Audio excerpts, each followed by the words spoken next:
Broadcasting live from the Gene Free Studios in Dix Hills, New York, you're listening to the FTC Sound stream, this sound of Five Towns College.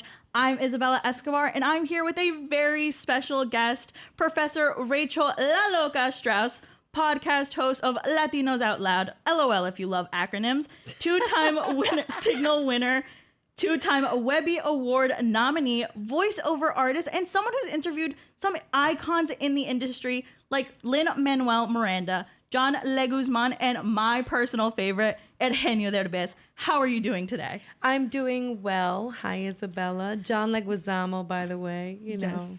Thank you for having me. This is a different dynamic because for those of you that don't know, Isabella is one of my students. It's a very strange thing to we go from just class had class, to... right? Like we're going from class to this like different dynamic on the mic, which is really exciting. It's pretty fun.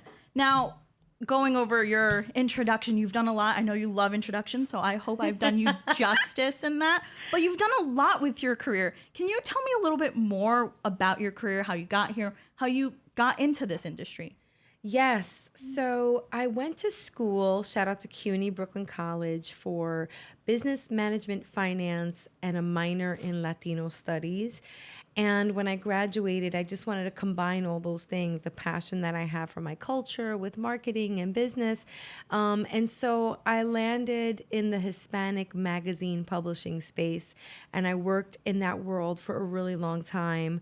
I worked at magazines like Latina Magazine, People in Español Magazine, ESPN Deportes, a whole bunch of Vanidades, a whole bunch of different magazines that cater to the Hispanic community.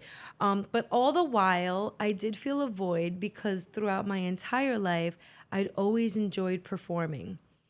So, and I mean desde chiquita. Like, since a little girl, like doing the plays in the school, anything extracurricular that I can express myself with, from dance to singing to...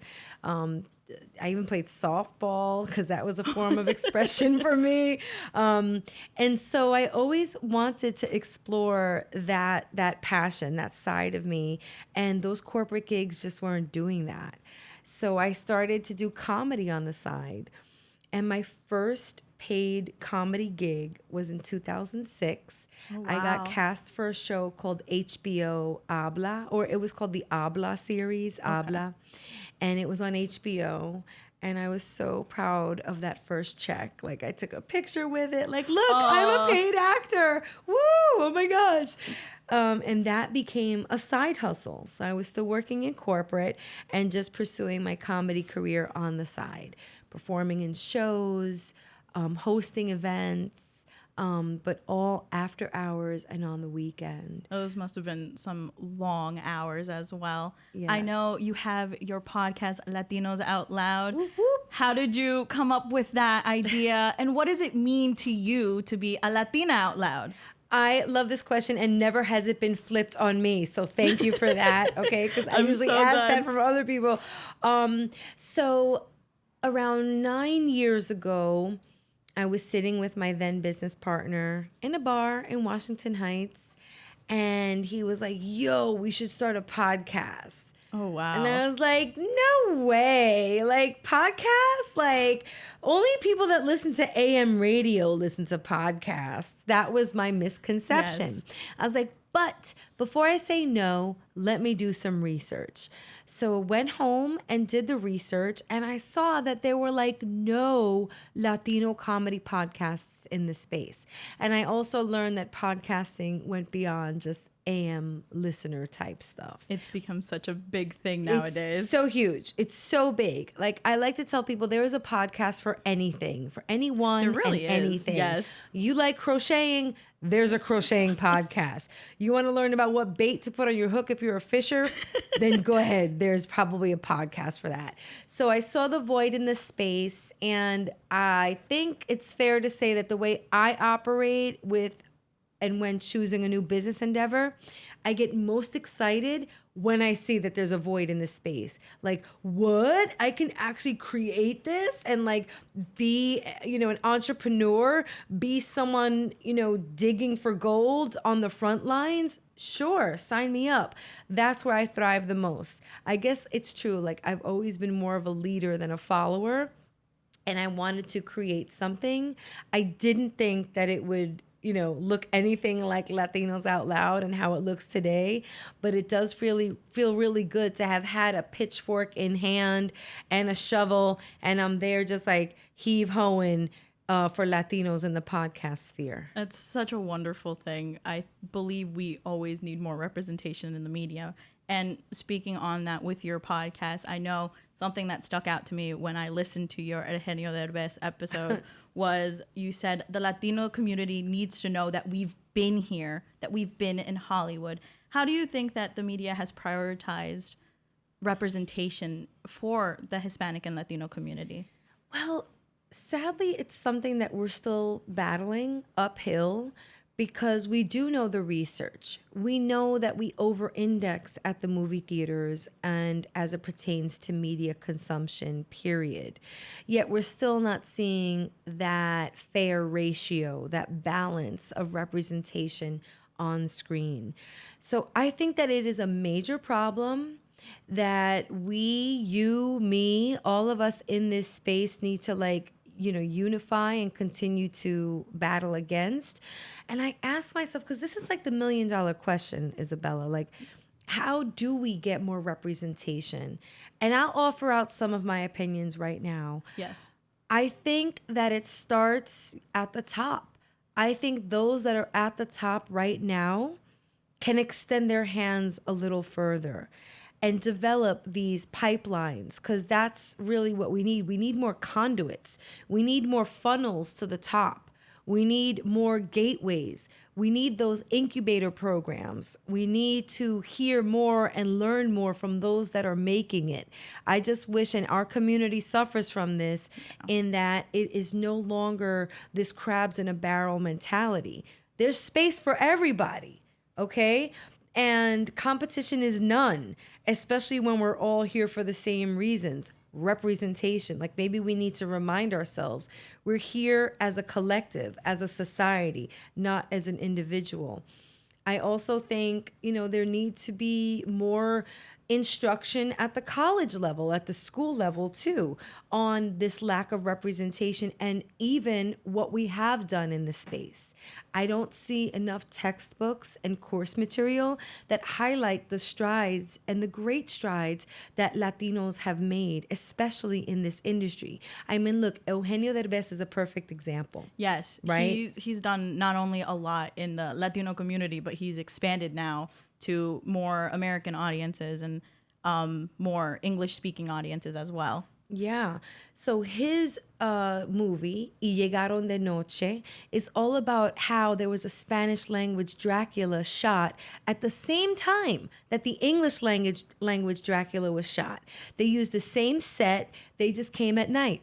They ate leftover scraps. They used the same costumes, same sets, and apparently the Spanish language Dracula, and I believe it was shot like in the 1930s or 40s, was so good that it was even considered better than the English language, and they scrapped it. Oh, wow. They hid the reel somewhere, and it wasn't until like the 60s that somebody found the reel, and they were like, this is quality. And then they put out the Spanish language Dracula decades after it was made.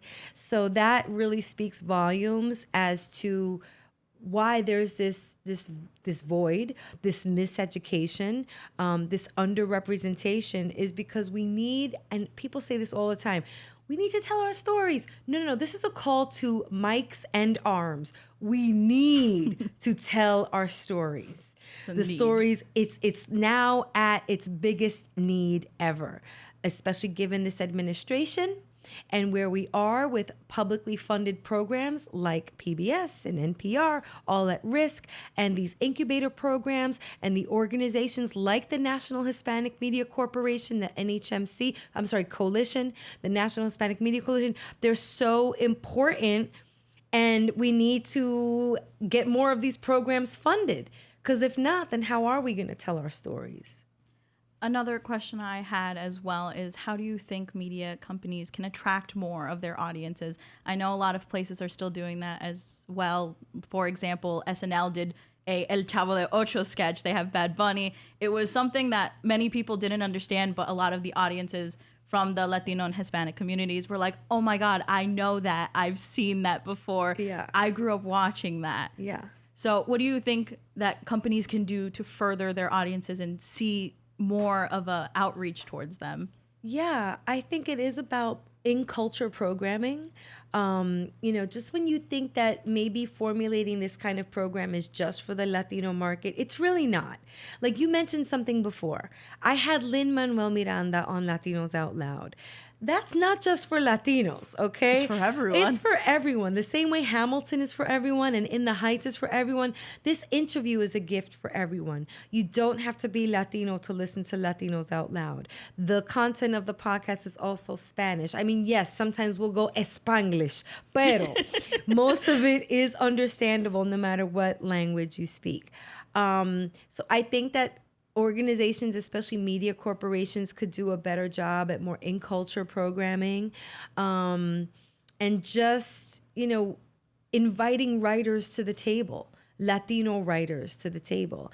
SNL now has a couple of Latino writers on staff. wow. And so we're seeing more of this content. We're seeing more of Chavo de Ocho or like Pedro Pascal dressed as a Latina mom, And it's funny. It's universally funny. A lot of people love these sketches, and even more so, people are finding relatability in these sketches as well, which I think is the most fascinating thing, that someone can look at that and be like, I've experienced that. I've lived through that. That's how my tia is like, or that's how my madre is like. Right. It's something beautiful to look at and see and watch the representation. I know you talk a lot about representation in Latinos Out Loud.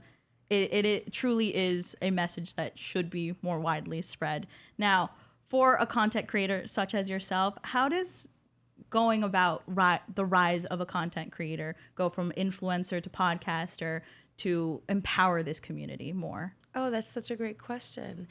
I can only share my personal experience. And I like to tell people, you've got to have criteria or filters in place when choosing to do a project. Like, yes, I want to do a project because it sounds cool and I may make money. But as I've gotten older and more experienced in this industry, I have the need for every project that I sign on to have purpose. If it doesn't have a purpose, I'm not sure I could be down with the party. So is it going to move my people forward? Is it going to educate the community on great strides that someone in the Latino community has made?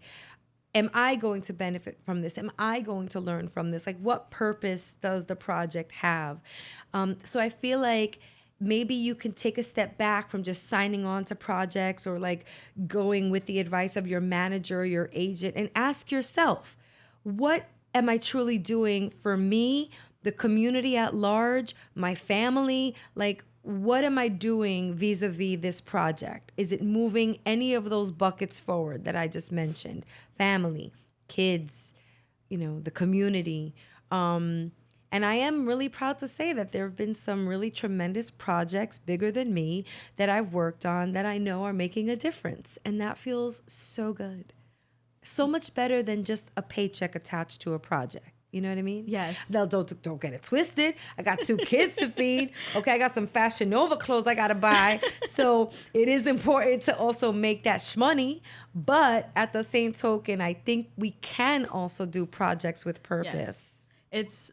What you said almost reminds me of what my dad has always said to me, where he provides me with everything I need. So in his words is, para que seas alguien en la vida.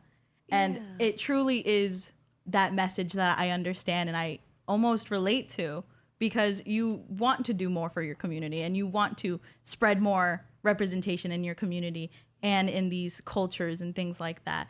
What advice would you give to a younger version of yourself or younger audiences who want to get into this industry, not only in podcasting and content creating, but with acting and voice acting and things like that? Because you do so much. You do a lot. I do a lot, girl. Yeah. People be like, there's a clone of you, isn't there? No, there's not. There's just less sleep. And that's why I have so many. I got more bags under my eyes than the carousel at JFK. But yes, I love this question so much because I also asked this question on the podcast. You really did your research. And I got to say, I love a good Q&A, especially when I'm on the A part of it. Because I rarely am on the A part of it. I'm usually the Qer. So I would say if I were talking to a younger version of myself right now, I would have to say, like, your dreams can be reality. Your dreams are attainable, no matter what everyone else around you is saying. Oh, no, Rachel, you're not going to be an actress. You know, like, I've always had struggles with my weight. No, you're too fat to be an actress, you know? Or you're not white enough looking, or you're not Latina enough looking, you know? So you'll never land a role, you know? Or you can't even sing. So, you know what? These are the things, these are the voices that I've heard around me, especially when I was making that choice to go into comedy and showbiz full time. And I've been doing this now full time for 10 years. I left corporate. I left that career. If I would have listened to all those voices, I would have still been stuck behind an office desk, you know? Yeah. And it wasn't so bad, but it wasn't for me. My dreams were like knocking on my door, like, knock, knock, hello, you can't avoid us. Like, we're still here. What are you going to do? Not pursue us? Then what kind of mom are you going to be? If you can't pursue your dream and show your children that dreams are attainable, then what kind of life lessons are you really showing your children, you know? So if I had a younger version of myself in front of me, I would say, look, your dreams are more realistic than you think. You know, dreams are painted out sometimes to be these things that we can't even touch. They're up in the clouds. But work. You got to put in the work. Yeah. You got to earn your stripes. You know, I've been hearing a lot lately, like, oh, how do you get in these rooms? Like, it's just being, you know, knowing the right people and talking to them at the right time. It's a little bit of that, but it's a lot of getting your way into those rooms requires work. Requires putting years in the game. Look, I've done gigs that like are probably not the most glamorous, but those were stripes. And I'm so proud of those stripes. Working background for SVU, Orange is the New Black, being a PA, you know, I've done it all. I've done all those things. And at the time, I'm like, oh God, this is like such grunt work. What am I doing here? Like, yo, they had me outside working background for SVU for 12 hours in the cold. They gave us hand warmers. I took half a box and I put them all over my body. It was freezing. Oh, no. And it was an outdoor like picket scene. So we had to keep resetting and marching to a stage. You know, one of those, hell no, we won't go. Yes. And it was freezing cold, you know, but I wanted to earn stripes not only to become SAG eligible, but I also wanted to learn from one of the greats on set, Ice-T, who is the like longest running character on television. Yes. That's crazy. And I got to learn from him. Doing background for Saturday Night Live, same thing. I'm there for hours. Sometimes I'm in holding for more than I am on set or like active, you know, but I'm learning. Those are the stripes. And I feel so proud to have earned those stripes and gained that knowledge. It's also another thing I would tell younger Rachel is like, it's important for you to take these gigs so you know what your colleagues are doing. So you know your colleagues' goals, you know, like what's this PA's goal? Oh, now I get it. You know, they're an integral part of a production assistant, you know. What is this script soup doing? They just look like they're sitting there with a script in hand. What are they? What's their role? I've served as a script supervisor on set. So important. It's more than it seems, my gosh. yes. So for continuity reasons, you know, they're the ones in charge of making sure, you know, actor X is going to say the same thing that we did, you know, or match up what she said in the take that we did yesterday. To make sure lines aren't lost. Like that's an integral part. So I would also urge the younger people out there and younger Rachel that it's important to know like what others are doing and how you fold into their goal, their quest to fulfill their goals. That is a lot. That's such a beautiful message to bring, and the importance of the opportunities and things like that. Speaking on that, I wanted to ask you, what have been some challenges you faced getting into the industry, and what are the amazing opportunities you've had to further your career with all that you do? Oh, that's such a great question. Okay, you want to talk challenges first? Yeah, hit me with it. Some of the challenges I face, one goes back to like the representation part of it, like when pitching Latinos Out Loud, for example, I am constantly faced with non-believers. The non-believers are everywhere. I had a manager who told me to shut down the podcast. He was like, yeah, you should probably put a sunset on Latinos Out Loud. And I was like, that doesn't feel right. I'm not done with this project yet.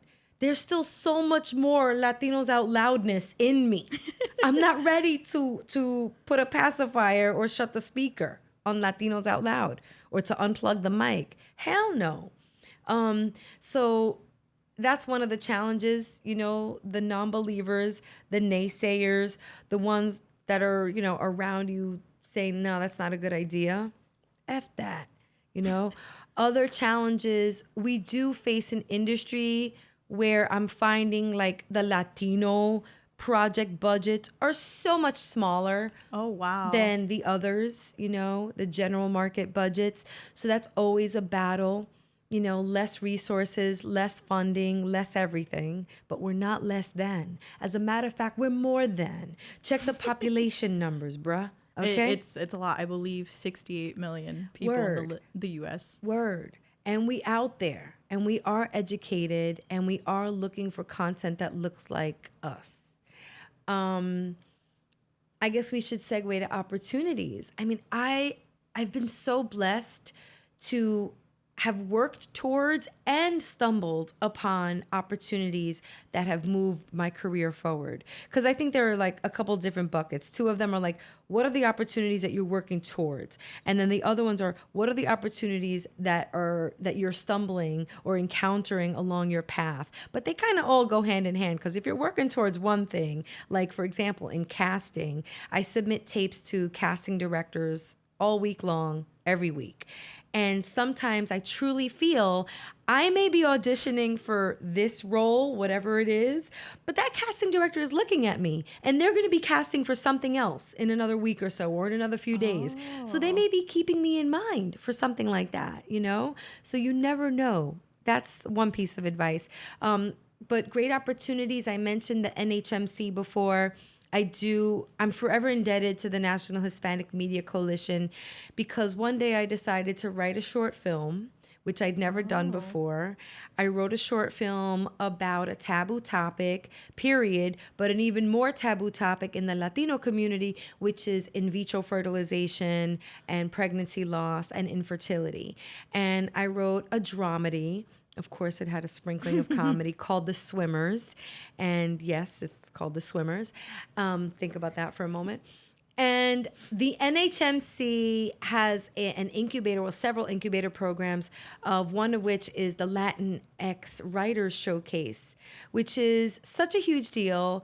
It's out in LA, but during the pandemic, they decided to make it virtual. So I was like, yes, this is my opportunity. So I submitted, and I was one of 7 writers selected to have their films fully produced. So I did not come out of my pocket. I had not a dollar spent. They took care of all of it. And how did that feel to see your project come to life? I don't know if I've ever given an adjective to describe how I felt. Appreciative, excited, blessed, I guess.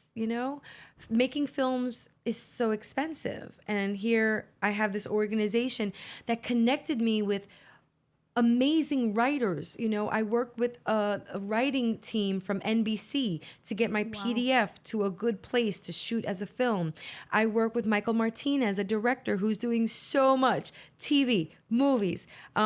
They cast real actors. Like, they put it up on Actors Access and casting networks and actually auditioned acclaimed, like, real actors for this film. So that was a real blessing. Other opportunities, I mean, I was also a diversity scholarship recipient at the Upright Citizens Brigade. Oh, wow. So I was able to take most of my classes. I think I only paid for one class. It was my Improv 101 class. And then I got the scholarship, and they give you, I think, 2 or 3 classes. But the wonderful thing about UCB is that whenever there were open seats in other classes, those open seats were offered to the diversity scholarship recipients free of charge. It was just like a first come, first serve. So I would see the email come in for like Improv 201, Character 101, Character 201. I'd be like, broop, broop, broop, broop, like a lottery. And I got in. So I was able to finish the entire circuit of sketch writing 101, 201, 301. I was able to do character development 101, 201, Improv 101, 201, some advanced study classes. So it was really, really an amazing opportunity that I didn't think I was going to get. I'm like, they're going to get thousands of people submitting, but I was chosen twice. Oh, wow. Another amazing opportunity is I was a Luminary and American Express fellow. So I was given free office space at a female-owned, amazing office working venue called Luminary downtown Manhattan for 2 years. And that really helped my business. I didn't have the overhead of an office because I was given this fellowship by Luminary, and shout out to American Express. But again, I had to apply. I had to put an essay together. You know, it was work. Everything requires work. These weren't really like handed to me. I was able to do a really amazing writer's workshop with The Onion, which, yeah, you know The Onion. Yes. And shout out to the Diverse as Fuck Comedy Festival, the DAF Comedy Festival, because through them, I got this amazing opportunity to learn from writers with The Onion on satire comedy, on satire writing. Gosh, I mean, there's so many amazing opportunities. I mean, right now, oh my gosh, I haven't talked about this yet. I guess I can. As we speak, are you familiar with the Moth Stories? I believe so. So the Moth Stories is a really incredible global event at this point. Well, it started as an event. It's a nonprofit organization where people tell 5 to 10 minute risk-taking stories. They're bold and brave, and they host these like mic slams and then these main stage events across the world. So I just got cast as a main stage speaker for the Moth Stories, and I'm going to tell you how this opportunity came about because I think it really speaks to these amazing, you know, things that just have come my way, but through work, okay? Yes. And so I'll be doing an 8-minute monologue at the Museo del Barrio on October 24th. So you can get your tickets at themoth.org. And that came about, girlfriend, because a friend of mine has a film that made its theatrical release 2 weeks ago, and she asked me to moderate the talk back, the Q&A with the director and the cast afterwards. And it was a full theater in Times Square. And I was like, great, like, I would love to do this. And I'm not charging you for, like, of course, this is something I'm doing because I'm so proud of your film. So in the audience was a gentleman by the name of Alberto Ferreras, who is helping the Moth curate the speakers for this next show. And so out of nowhere, I get a text from Alberto. He's like, I got to talk to you. And he's like, do you know the Moth? And I'm like, do I know the Moth? Of course I know the Moth. I'm a huge fan. Like, I'm a judge for the Ambies, the Webbies, and the Signal Awards. The Moth takes excerpts or they take from the presentations and pipe those stories into their podcast. So I know it well. He's like, I think you'd be great for the Moth. Can you put together a script and an audio recording of an 8 to 10 minute story of yours? So I did. And I am so nervous. Oh my God. Oh my God. I That is, cannot believe. congratulations. That is Thanks. such an amazing opportunity. It is. I'm so nervous. Oh my God. Oh my goodness. I just have to ask, where do you see yourself in 10 years from now? I love this question too. And I have a very bold answer for you, okay? In 10 years from now, I see me maybe somewhere in the midst of a successful run for a daytime talk show. Oh. Watch out, Kelly Clarkson. Okay, watch out. I'm trying to be the mixed bred Latina Kelly Clarkson. I absolutely love that. I'm really trying to, I just want this content to be there for everyone, you know? Instead of it just being tucked away as a podcast, and listen, don't get it twisted. I love the LOLeros. I love the fans, but I want more people to hear and see what I have to say, because what I'm saying is amplifying others' voices and talking about these incredible projects. And I'm sprinkling my signature comedy on it. It's a beautiful smorgasbord. It's the best charcuterie board talk show you're ever gonna have. I got the cheese, the hot honey, the grapes, everything you love All in a you could ever charcuterie want. board on a talk show for daytime television. That's amazing. I truly hope to see Latinos Out Loud on a daytime talk show. It gives such an amazing vibe to see and hear all the time. Thank you so much again, Professor Strauss, for joining me here in the Gene Free Studios and sharing such a wide insight of your career into representation, into opportunities and challenges in the industry. You can listen to Latinos Out Loud wherever you get your podcasts and on YouTube. You've been listening to the FTC Sound stream, The Sound of Five Towns College. Thank you, Isabella, and congratulations. This is amazing. Thank you.